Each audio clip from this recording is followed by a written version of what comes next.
102.5 FM, KXSFLP San Francisco, and KXSF.FM. You're tuned into Spark, informing minds, inspiring ideas, igniting innovation. Let the conversation sink into your soul. This is Kellee Marlowe, host of Spark. Access to financial services has been recognized as one of the most important factors in eradicating global poverty. 1.7 billion adults remain unbanked on the global scale, yet 2/3 of them own a mobile phone that could help them access financial services. Women make up more than 55% of the global unbanked population. How can we help the unbanked become bankable and access financial services and support? Today I'm talking with Ashish Gadnis, who is working to address this challenge through his blockchain technology platform and company, BankQu. Thank you for joining me on Spark today, Ashish.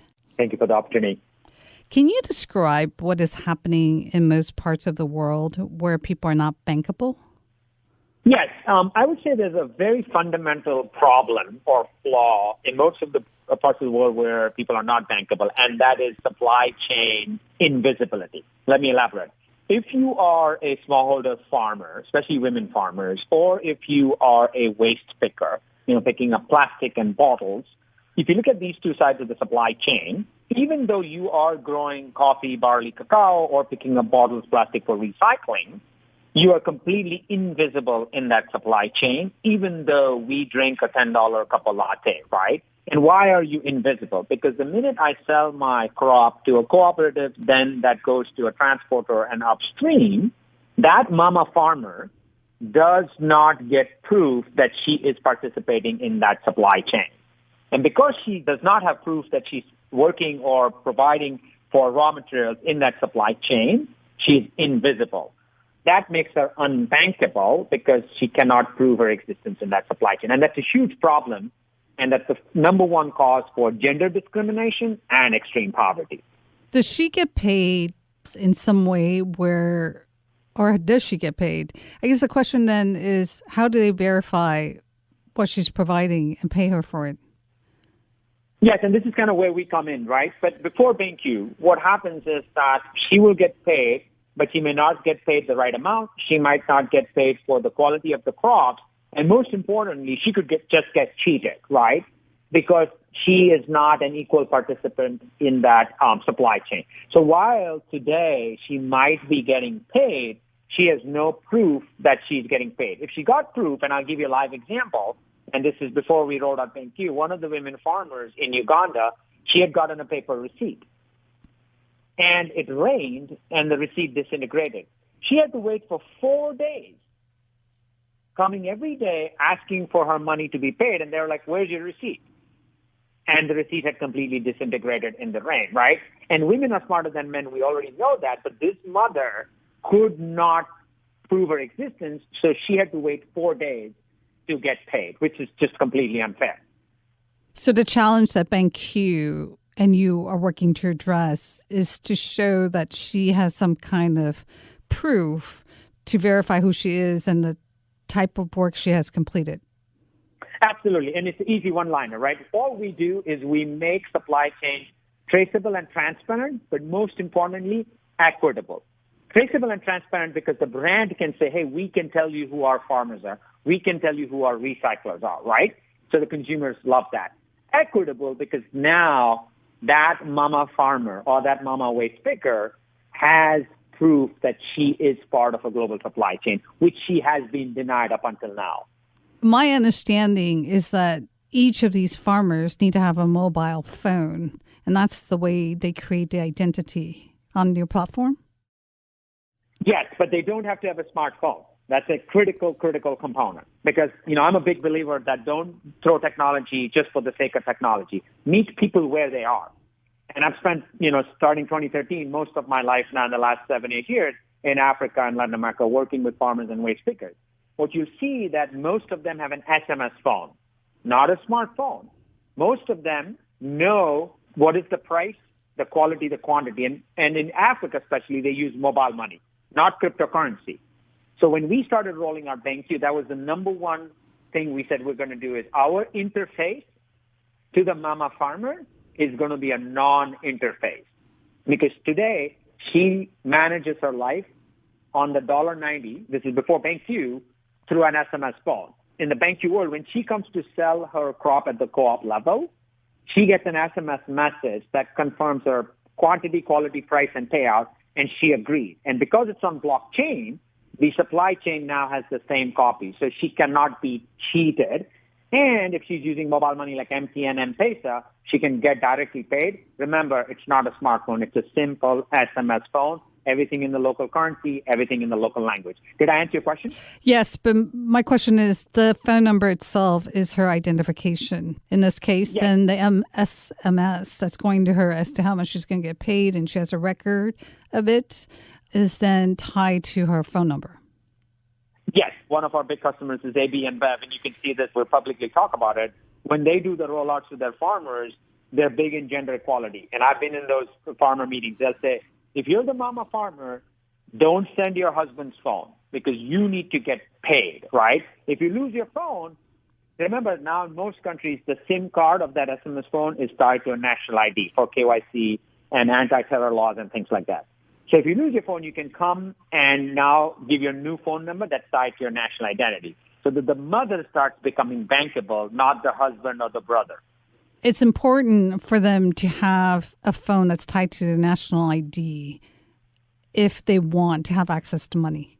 Yes, but we have examples now. We're working in Latin America, for example, in Colombia, right, where because of the Venezuelan refugee crisis, we also have the option, look, if you don't want to give your phone number, you don't want to give your ID, and you just want to have a record, know that you will not be invisible. We have that option where as long as you can create then a name, and you can always come and use that, because at the end of the day, the problem we're trying to solve is to make visible these transactions that they are rightfully participating in. Yes, but part of that is having an identity, which is the challenge for the unbankable. They have no personal record of who they are. And even in the United States, there's just no identity record that's tied to that person and address and so on. That just keeps on going even here. So over there, I would think the challenge is even greater if they don't have some kind of identity that's being tied to them to verify who they are. And then let's say if she loses her phone, then it becomes a challenge for her to then access her transactions. Actually, that's not our experience. We worked in some really remote places, right? So Uganda, Sudan border, Zambia, Congo border. Pretty much all of our farmers have a national ID card with a picture on it. And that national ID card has a number, right? Like in India, there's the Aadhaar number. In Zambia, it's the NRC card. In Colombia, the waste pickers have a cedula. If we talk about the Colombian waste picker, they have a cedula number. And that cedula number can be tied to the cell phone. In fact, actually, what our experience is that while they're invisible in the supply chains, they have an identity. They just have never been given their transaction identity, which we call the economic identity or the economic passport. And this is where your blockchain technology comes in, is that then you give them that bankable record. Yes, and I'll give you a personal example, right? When I came to the United States, I had $240, but I came legally at a job and everything. At the end of the first month, I was able to take my rent receipt. I was able to get my light bill and my pay stub, 3 pieces of paper, went to a bank and got a bank account because I was now visible, right? Whereas if you are that mother on the Zambia-Congo border, live example, right? We work a lot with AB InBev. Before we started BankQ, she had an ID card from one of the NGOs. She was working with some microfinance, another ID card. She had ID card. She was selling her harvest. She had 5 different microloans. But at no given time could she bring her 3 pieces of paper together because she has no proof that she works in the supply chain. All we have done is that we've said, hey, if you're selling barley upstream, and we actually don't go to the mama, right? We go to the brand. Like AB InBev says, I want to know who my farmers are. And the 300 farmers get connected. Every transaction now becomes part of their history, which then allows them to get a bank account, pay for school fees, get crop insurance, do mobile banking. Which is very powerful. Can you talk about your personal experience that led you to create BankQ? Yes, it's kind of famous and infamous depending on how you look at it. I grew up poor, right? But everything is relative, right? My poverty in India was nothing compared to the poverty I've seen in Congo and other places. But I came to the U.S., built and sold a couple of companies, and sold my last company in 2012. And I was done. I wanted to do something with poverty, but I did not want to go down the classic foundation route. So I became a volunteer for USAID. And I started going in and out of Congo, working on their social enterprise. I was the volunteer CEO for the social enterprise there. And at the end of 2014, I got into this argument because one of the women farmers, and women are smarter than men, I've said it before, and I saw it firsthand, she wanted to open a bank account. But the local bank said no. And I got into this argument. The guy said, look, I can't bank her, but I'll bank you. That's where the name comes from. And it kind of struck me that here I am in 2014, right, with all the technology available, and the mother is unbankable because A, she's a woman, B, she can't prove her harvest information, C, the bank doesn't trust her, but they trust me. That's when he said, I can bank you, but not her. That's when I kind of realized that, wait a minute, there's a massive flaw how we look at people in poverty. We look at people in poverty from a pity lens, which is horrible. In doing so, we basically now start owning their data. But think about this, right? And again, you don't have to take my word for it. It's happening today with the COVID vaccine and everything else, is that if the program ends and I leave as an NGO or social enterprise, who leaves with the mother's agriculture data? Yet you're paying $10 for a latte thinking you're helping that mother in Africa, right? And for me, that was a flaw that nobody had solved before. It's easy to describe, which is people who work in our global supply chain, recycling, artisanal miners, waste pickers, farmers, do not have an equal copy of the transaction that they participate in to prove their existence in the supply chain. Is the platform created for those who are employing them, or is the platform created for them to be part of a record system of all the transactions? I'm trying to understand is who's driving the creation of the platform, the people hiring them or themselves? It's actually multifaceted, right? So let's take one layer at a time. We are a for-profit company driven by purpose. I sell software as a service, just like Salesforce.com, to the brand, right? I'm going to give you a detailed answer because it's important. The brand has a 4 or 5 tier supply chain. Farmer to the co-op, co-op to the transporter, transporter to the brewery or to the factory. That multi-tier supply chain in the traditional world, non-BankQu world, right? If you're buying coffee or whatever, downstream as you go, you start losing visibility because your data is getting more and more disintermediated, right? So you saw the Supreme Court case when I think it was Cargill or Nestle stood up and said, we really can't do anything about child labor because we don't know who the farmer is. I think that's a bad excuse. Here's why, right? Because at the brand level, if you really are trying to do sustainable supply chains, then you need to know who your farmer is. And so what we do is the brand says, hey, I want to have a supply chain that's traceable, transparent, and equitable. There's two sides to the coin. The brand says, I want to be able to purchase cassava. I'm giving you a live example. I can send you the case study from these cassava farmers on the Zambia-Congo border because we use cassava in our beer. I don't know who the farmers are. I might have information at the co-op level. I might have information at the transporter level. I might have information at the factory level. But at the end of the day, I don't have a clean line of sight in terms of who the farmer is. So the brand buys access to our software, just like software as a service, and then they deploy it. The mother farmer does not have to be trained because, remember, she just uses an SMS phone. So now what happens, if you look at that specific example, mama to the co-op, to the transporter, to the warehouse, the manufacturing of the beer, everybody is using BankQu. So when she sells that 40 kilos of barley or cassava to the co-op, it's a secured supply chain, no cryptocurrency. She gets an SMS message confirming the 40 kilos, 16% moisture, here's the payout. If she wants cash, she can cash out. If she's using mobile money, M-Pesa, it goes directly to her M-Pesa account or bank, because we work with banks too. And then the co-op now has the same copy that says, hey, I purchased 40 kilos. Then they're going to transfer the 40 kilos. So from a traceability and transparency, the CEO of AB InBev can say, I can tell you that at 12:46 p.m., we bought 40 kilos of cassava from this mama farmer. So they have a traceable, transparent supply chain. And the mother now has this history, which we call the economic passport, because she can permission a bank and say, I can prove that I am an AB InBev farmer. Up until now, she wasn't able to. Did I answer your question? Yes, I completely agree that the transparency is great for the companies. It's great for her because she has record of everything she's farmed and records for creating financial access, and for the consumers who want to know that they're buying products from a transparent supply chain.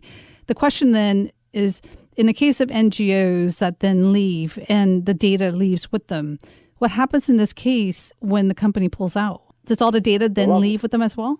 Nope. That's the beauty of blockchain, right? And that's one of the things that we're so far ahead of any of our competitors, because we built a data system on blockchain where the mama owns her data. Remember the basic definition of blockchain: multiple parties in a transaction get a copy of the transaction. So if the brand pulls out, the mother should continue to have access to her data because it's her data. It's the anti-Facebook. She needs to own her data. And we run software as a service where we get paid for everybody in the supply chain, including the farmers, by the brand, but we never charge downstream. If the brand went away, the mama continues to use access to her data. And that's the benefit of being on blockchain, right? Because now she could say, hey, look, I was selling coffee to Coffee A company and they left Congo because whatever, and the Coffee B company comes in.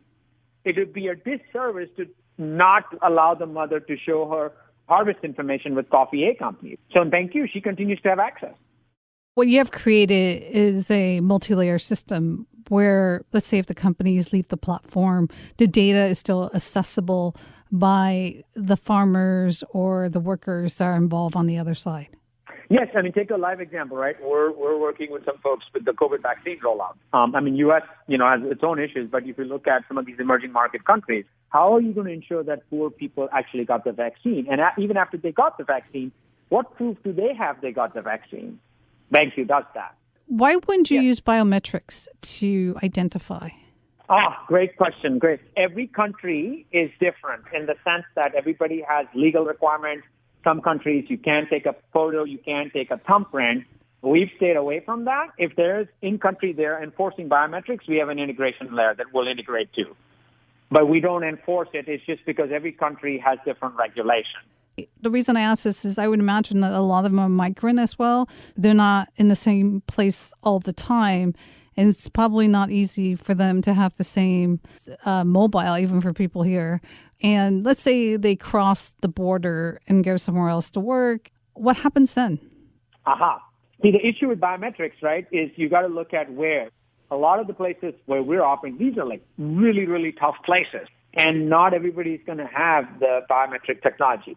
In BankQu, let's take a live example. If something happens in one region and you're forced to move, when you go to the new place in the old world, you're completely reset. That's what happens to refugees. Whereas in the BankQu world, what you do is you go into this new location, and let's take AB InBev, for example. If a farmer for AB InBev moves from Zambia to Uganda, they can go to a co-op station, give them their SMS phone number, and they'll be able to look up because that national ID, even though it was Zambia, it'll still be on the ledger. You never lose your history.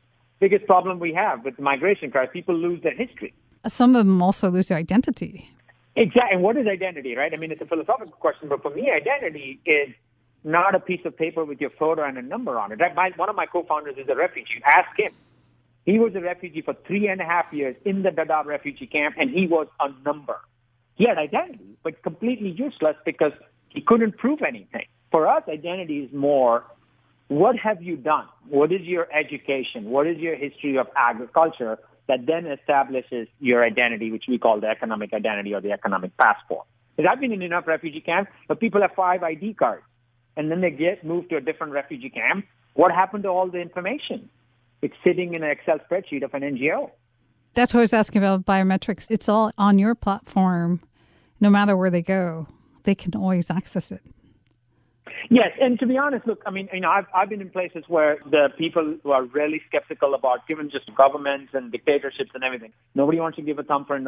But we work with where you can take it. We have the option. We just want to meet people where they are. How many companies are signing up or seeing the value of a transparent supply chain? Because if you think about how much chocolate, coffee, so on, that it's being purchased is really important where it's coming from. Well, it's an interesting question. So again, this is all public. You can see it on our website. We work with major brands, AB InBev, Islamic Development Bank, and everything. The question is simple in the sense that do brands really want traceability, transparency, and equity in their supply chains, distribution or resourcing, sourcing or recycling, or they want to just talk about it? And again, nothing against coffee or the cacao industry. You see now there are 2 million new children who've been forced into child labor, mainly in mining and the cacao industry. I always get into this argument that a lot of companies do the greenwashing and they will talk about it. But if you cannot basically prove that you're reducing child labor or you cannot prove who your farmer is, then you're going to have the case, which was in front of the Supreme Court in December, where I think it was Nestle or Cargill. You'll have to look at the article. They said that, hey, we don't know if there are children being used because we don't know who the farmer is. But there's the other companies like AB InBev who said, look, you know what? By 2025, every single one of our smallholder farmers will be skilled, connected, and financially empowered. And then they actually go do it with platforms like BankQu. Oh, so take Cobalt. I'm sorry to digress, but take Cobalt as a good example. Every smartphone has a lithium battery that comes from cobalt. Largest resource of cobalt mining is in the Congo. Every mining company has opened a school, yet child labor is rampant in the mining industry because there's greenwashing chatter and then actually doing it. No one really wants the children, though, then to be part of the blockchain technology. Yes, because of safety and privacy, right? But what we have done, and this I can send you the case study that Stanford did on our work with child labor. What we did was, with Japan Tobacco, we connected the school attendance system to blockchain. So the privacy stays intact, but instead of the teacher taking attendance on a piece of paper, which is super risky, and then filing it with the local authorities, now, as the children are coming into class under privacy guidelines, identity is secure, but now the farming family knows my child is in class. I'm a big believer that if you're really trying to reduce child labor in mining, you're really trying to reduce child labor in the cacao industry, then the cacao companies and the mining companies don't use BankQu, don't use blockchain. I don't care what you use, but at least do the right thing by ensure that you know where the children are, because otherwise you're going to do a report 6 months later that's going to say, oh, we opened a school. That's the old way. But no one's attending it. After COVID hit in March, 2 million new children got pushed into child labor. 100 million new people went into extreme poverty, most of them women. It seems that it's mostly the female farmers and workers are mostly impacted. I mean, no, it's men and women, right? I just have a passion so you hear me, if you look at all the material, there's men and women. I make it an issue just from a personal standpoint because of my roots in the sense that there's a massive gender inequality with smallholder farmers or waste pickers or garbage collectors. I can talk about, we got an award, that in December, is we did a pilot rollout with AB InBev to have reduce or actually report on worker-related issues in terms of sexual harassment and things like that in the retail location in South Africa, right? And what I've found that gender inequality, extreme poverty, or any use cases around human rights violations happen typically at women's level. I'm not saying they don't happen at men's level, but women's level. And what I generally speak for the mama farm, I speak for the mama recycler, but we work with men and women. I completely understand. You're saying that they're even more impacted than, let's say, men in poverty. In many ways, they can choose to be not paid or sexual harassment and so on. So that's why this technology platform can help them make sure they get paid and there's equity in their situation. It's also one more region, and this is proven, is responsibility with money. What we've seen, and this is even before BankQu, when I started wandering Africa, women tend to be more responsible with money. And now in BankQu, we've seen that, when you connect mobile money at the bank account, the women will turn, and I'll send you, this is public video. The first transaction I did almost 3 years ago, when the mama got the money on her SMS phone, so not a smartphone, and she had just been paid for a cassava, she started laughing. And I thought she was laughing at me because, I do stupid things all the time. She started laughing, and I asked through an interpreter what's going on. What she had done, she had so quickly realized the power of that phone, she paid her solar home system bill and her school fees. I've not met a man who's done that right away. I'm curious about what you think what's going on in the United States. I mean, there are a number of people who are not bankable here or in first world countries. What do you think is the challenge in a first world country like United States then? To be honest, just my personal opinion is that I think it's a threefold challenge, right? One is that we have systems in place that actually prevent you from being bankable. I'll give you a good example, right? We did some testing and trials with the homeless population. And the homeless people loved the fact that all of their data was in one place. You know who didn't like it? Were all the bureaucracy agencies, all the NGOs who each maintain a file on that same person, 6 agencies maintaining the file of the same person. That's a live example where if you're really trying to solve the homelessness problem, which is also tied to unbankability, why not have the homeless person own their economic passport? There's always 80-20. Okay, 20%, whatever the number is. There's good human beings who are homeless, and all they're looking for is this economic uplifting to connect their job, connect their health care, connect their assistance so that they can now start rebuilding. Perfect example. Another example is the incarcerated in the United States, right? When they get out, it is so hard to get back into the banking realm because nobody's going to trust your economic passport. And then you have the entire payday lending industry, the predatory lending industry, which gets away with a 270% interest. And I think that, in my humble opinion, unless and until we can actually say, I am willing to not help homeless people, that's the wrong word. If I'm actually willing to build an economic path that is tied to economic history, that's how you will end homelessness.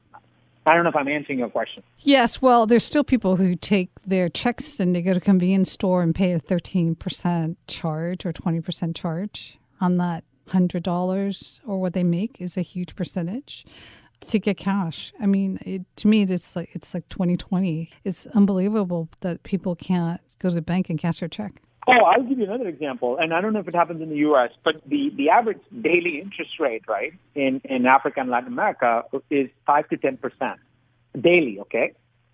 So think about that for a second. That's insane amount of daily interest that you're paying, and you'll never break the cycle of poverty. And I think it's the same thing in the U.S., is if you're never able to prove your supply chain information and that you're participating, even though you might be working in kind of an informal sector, you'll always be unbankable. Perhaps blockchain needs to be here too. Well, it is here, right? Except it's just more tied to products than it is to people's ability to bank. Where would you like to see the platform evolve over time? So my dream is very simple. Sounds crazy. My dream is to be a $100 million software as a service profitable company and 100 million people enabled out of extreme poverty. As of last year, we're at 3 million in revenues, recurring revenues, and 1 million people. Our dream is to be at 10 and 10. And now I'll answer you the platform question because it's tied to that. I'm a big believer that platforms like BankQu can be disruptors in a big way if the brands are willing to really want their supply chains to be traceable and transparent. Because for the long term, and this will answer your question, think about it, that if you are a coffee company that has been buying coffee in Congo and the farmer is not really getting paid, even though you're claiming fair trade, won't you want the mother to get out of that poverty and someday buy your coffee because she exists in your supply chain? So my dream and belief is that we are building an ecosystem that creates equity in a way that basically doesn't bring money to poor people to keep them poor, but levels the playing field, because that mother now should be able to participate and say, hey, look, I grow coffee for the coffee company, but I grow peas and carrots in the off-season, and I'm paying for solar home systems. And at no given time should she care about BankQ or blockchain because her economic passport is hers. As people's awareness goes up, people are asking for products that have some kind of certification or that shows that it's fair trade or that it has a transparent supply chain. I think from that perspective, I think it's important that we raise that awareness, and I appreciate you sharing what BankQ is doing, that we all should be asking for a transparent supply chain from the products that we're using. And thank you for joining me on Spark today. Oh, thank you for the opportunity. I really appreciate it. It's the voice of the farmer, as I said, and I appreciate you giving them the voice.